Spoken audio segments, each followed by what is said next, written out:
Hey guys, in today's video, I'll show you how to fix Discord not opening on Windows 11 or 10. Just follow these simple steps, and we'll get Discord working again in no time. First, open the Task Manager by searching for it in the Start menu and clicking on it. Once it opens, find Discord in the list of processes. Right-click on it and select End Task. Now, switch to the Details tab and look for discord.exe. Right-click on it and select End Process Tree.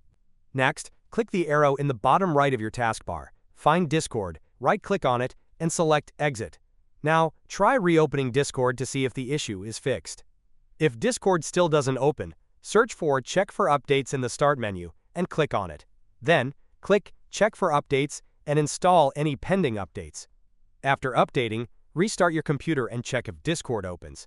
If that doesn't work, locate Discord on your desktop. Right-click on it and select Run as Administrator. Click Yes when prompted. If you don't have Discord on your desktop, search for it in the Start menu, right-click on it, and choose Run as Administrator. Still not working? Try restarting your computer. Click Restart, wait for it to boot up, and then check if Discord opens. If nothing has worked so far, let's try reinstalling Discord. Search for Add or Remove Programs and click on it. Find Discord, click on the three dots, and select Uninstall. Once it's uninstalled, download Discord again from the official website. I'll leave a link in the description for you. And that's it. One of these methods should have fixed your Discord not opening issue. If this helped, don't forget to like the video and subscribe for more quick tech fixes. Thanks for watching.